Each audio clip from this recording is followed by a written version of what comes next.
स्वराज्य वार्ता, आवाज जनसामान्याचा। पिंपरी धामणगाव जिल्हा परिषद शाळेतील विद्यार्थ्यांचे NMMS परीक्षेत घवघवीत यश। परतूर तालुक्यातील आष्टी परिसरातील पिंपरी धामणगाव येथे जिल्हा परिषद शाळेतील विद्यार्थ्यांचे NMMS या परीक्षेत घवघवीत यश मिळवले। कुमारी प्रगती बाळासाहेब वाहुळे, संघर्ष भारत जोटे त्यांचा सत्कार करून शुभेच्छा देण्यात आल्या व त्यांच्या या यशामुळे शाळेसह गावाचेही नाव मोठे झाले व आईवडिलांचे स्वप्न पूर्ण करण्याचे ध्येय ठेवून पुढील वाटचाल करत आहेत। खरंच या बालकांचे कौतुक करावे तेवढे कमी। तसेच या मातीच्या गोळ्याला सुंदर मूर्तीत रूपांतर करणारा कलाकार असतो, तसेच या मुलांना आभाळाला गवसणी घालणाऱ्या शिक्षकांचे देखील तेवढेच कौतुक होते। आज या परिसरातील जिल्हा परिषद शाळेतील विद्यार्थ्यांचा शैक्षणिक दर्जा पाहायचा झाला तर खूप कमी आहे। त्या शिक्षकांना हे का लक्षात येत नाही की विद्यार्थी यशस्वी झाला तरी शिक्षक जबाबदार असतो आणि अपयशी झाला तरी शिक्षकच जबाबदार असतो, असे प्रतिपादन कोमल माळुतकर आवटे यांनी केले आहे। यावेळी मुख्याध्यापक श्री PT भोसले सर, प्राध्यापक NS राऊत सर, सहशिक्षक SS मोरे सर, सहशिक्षक BR थेटे सर, सहशिक्षक BH Paul sir, VS Khillare sir आदींची उपस्थिती होती। स्वराज्यवारसाठी राम माळुतकर, आष्टी। परीक्षा होणार आहे राज्य स्तरावरली, जर तिथं ते कॅपेबल झाले तर त्यांना एक स्कॉलरशिपच्या मार्क त्यांना मिळणार आहे स्कॉलरशिप। एवढंच नाही तर नवोदयचे सुद्धा विद्यार्थी आहेत, मंथनला सुद्धा बसवले। NMS जे की आपल्याला याच वर्षी म्हणजे आम्ही सर्वजण लहान शाळेहून आलो होतो, त्यामुळे NMSची आम्हाला तेवढी कल्पना नव्हती, परंतु आमचे मुख्याध्यापक या शाळेवर पाऊल ठेवायचा त्या दिवशी सांगितलं की आपल्याला NMSला पोरं पात्र करायचे आणि पहिल्या दिवशीपासून त्यांनी तयारी दाखवली। आपला हेड जर इतका चांगला असेल तर खालची टीम एकदम चांगली होती आणि त्या पद्धतीने काम केलं आणि अगदी थोड्या कालावधीमध्येच हे यश आम्हाला प्राप्त झालं। NMS मध्ये आमचे 2 विद्यार्थी पात्र झालेत, त्यांचा आज छोट्या खाणी आता तुमच्याच हस्ते आपण या ठिकाणी सत्कार ठेवूया, कारण कसं आहे रिझल्ट लागला परंतु आम्हाला आज घ्यायचं उद्या घ्यायचं या भानगडीमध्ये एक विद्यार्थी ॲबसेंट होता, त्यामुळे आम्हाला घेता आलं नाही आणि आज तो योग आलाय। पाहुण्यांच्या हस्ते आपण त्याचं काय करूया, कौतुक करूया, जेणेकरून अजून पुढच्या परीक्षेसाठी त्यांना उत्साह मिळेल, एक प्रेरणा मिळेल। एवढंच नाही तर आता आपला आणि एक आष्टीलाच वाटतं संस्था ती काय ना हो जनसेवा मल्टीशीट काहीतरी, तर ते दरवर्षी घेतात म्हणून कळलं, इथं आले त्यांचे प्रतिनिधी, तर आम्ही 29 विद्यार्थी त्याला आता उद्या रविवारी त्यांना पाठवायलो। 29 विद्यार्थ्यांनी सहभाग घेतलाय आणि नक्कीच तिथं यश मिळेल आम्हाला खात्री आहे। आणि ते जे बक्षीस त्यांनी ठेवलंय, आमचा एकतरी विद्यार्थी तो बक्षीस घेऊन येईल असं आम्हाला वाटतंय। म्हणजे आम्ही प्रत्येक क्षेत्रामध्ये किंवा प्रत्येक कार्यक्रमामध्ये उपक्रमामध्ये भाग घ्यायला कुठंच कमी पडत नाही आणि गाव सुद्धा सपोर्ट करतोय चांगलं, त्यामुळे आम्हाला काहीच वाटत नाही।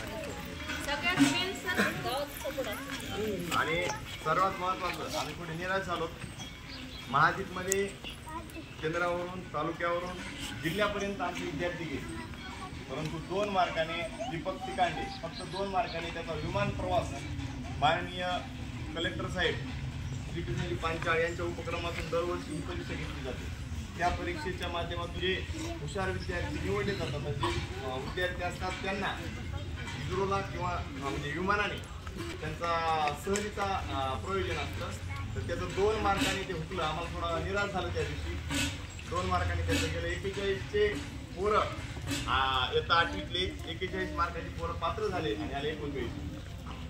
आणि ते जर झालं असतं तर आम्हाला खूप आनंद झाला असता, परंतु असं बरंचसं आहे की आम्ही या ठिकाणी करतोय। आणि जसं सरांनी सांगितलं की खेळाच्या माध्यमात आम्ही तालुक्यापर्यंत आपला संघ गेलाय, त्यानंतर माग आपली प्रश्नमंजुषा झाली, आम्ही केंद्र स्तर हाणला, स्तर हाणला, परंतु आम्हाला पुढं अपयश आलं, परंतु पुढच्या वर्षी आम्ही अजून जोमाने तालुका सुद्धा हाणू असे विश्वास देतो। आणि मी आज विनंती करेन की आमच्या NMS मध्ये पात्र झालेली प्रगती वावळे आणि संघर्ष जोटे यांचा सत्कार माननीय आमच्या शाळेचे मुख्याध्यापक व मॅडम या दोघांच्या हस्ते या ठिकाणी करण्यात येईल। तर प्रगतीला मी आमंत्रित करतो की स्टेजवर यावं। तिने माळुतकर मॅडमला विनंती करेल की त्यांनी या मुलीचं कौतुक करावं।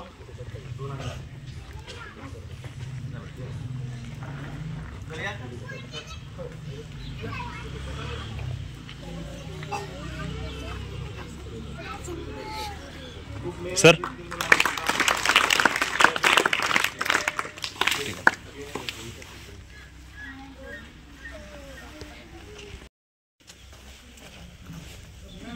आमचं सर्व शिक्षकाचं मॅडम ब्रीज वाक्य आहे, हे हात उत्सुकलेले दगडाच्या वर्षावाला रोखा ते लावा देशाच्या कार्याला, देशाच्या प्रगतीला. माझा प्रत्येक शिक्षक, आमचा प्रत्येक क्षण या विद्यार्थ्यासाठी जातो. म्हणूनच मॅडम आमचे 2 विद्यार्थी NMS पास झालेले आहेत.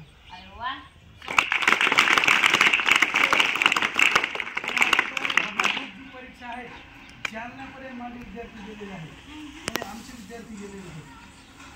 एक मुख्याध्यापक म्हणून माझा शब्द वापरला, पण हे सर्व परिसर प्रत्येक शिक्षक माझ्यामध्ये वापरतात आणि म्हणूनच आमची प्रगती आहे.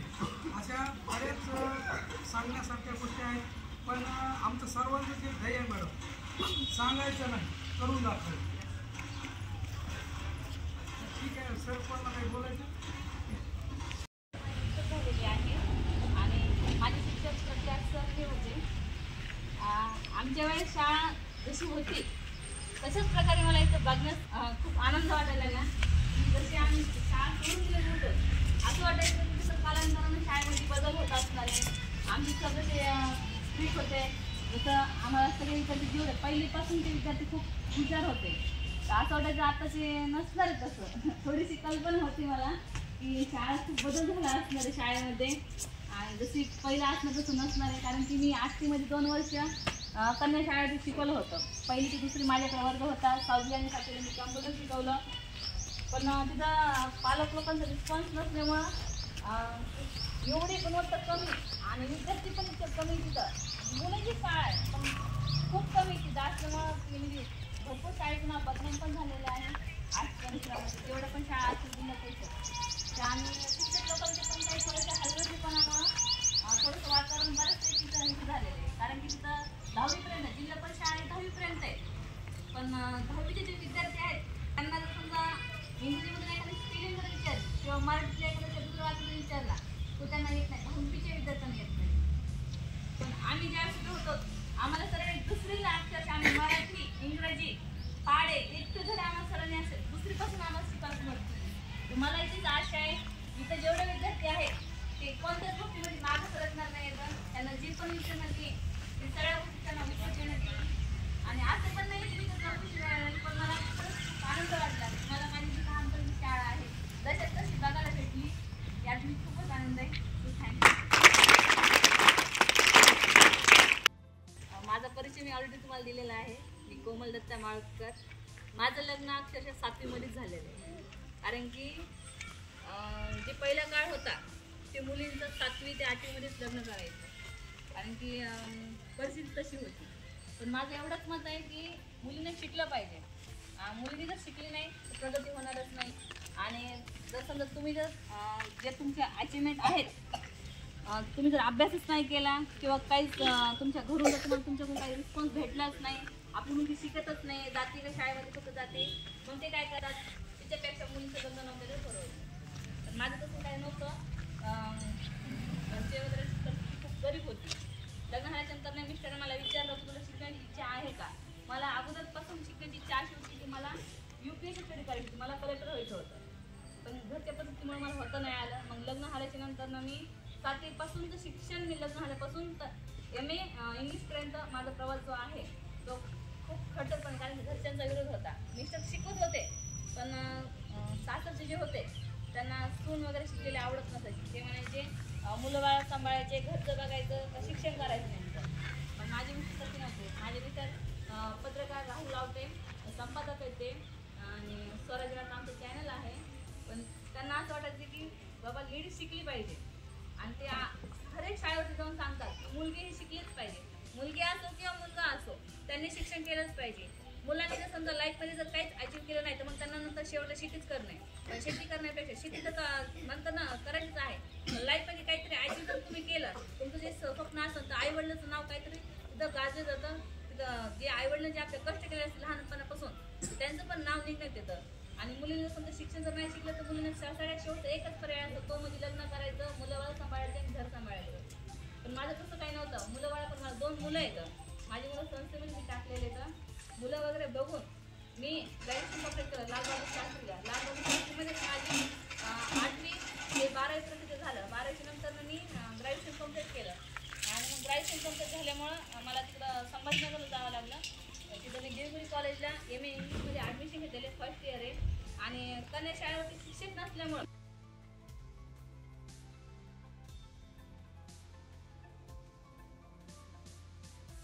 लोक जे असायचे ते चौकशी करायची बाबा शिक्षक कमी असतो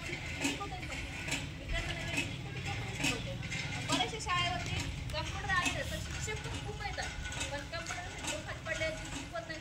कम्प्युटर म्हणजे का त्यांना काय पूर्ण काय MSc शिकवायची नाही, फक्त बेसिक नॉलेज द्यायची, पण तेही शिक्षण लोकांना देणं होत नाही.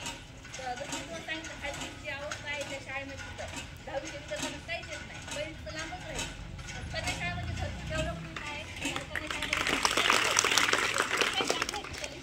कारण मी स्वतः 2 वर्ष तिथं राहण्यात आलेले. तर पहिली खूप काही चांगलं रेग्युलर होत्या तिथं आरबी शाळा जास्त आरबीमुळं ते विद्यार्थी सकाळी लवकर परीक्षाने कशाला येत नाही. आणि जसं आपल्याचं आमचं दरवेळेस परिपाठ व्हायचा, आम्हाला वर्गावाईज परिपाठ दिलं जायचा. आमचा परिपाठ पूर्ण तयारीमध्ये असायचा, मुलांचा मुलींचा.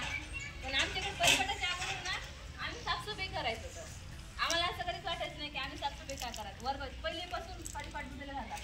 शिक्षक लोक यायच्या अगोदर पूर्ण परिसर आमचं झाडून काढून पूर्ण स्वच्छ असून एकदम रेडी राहायचं.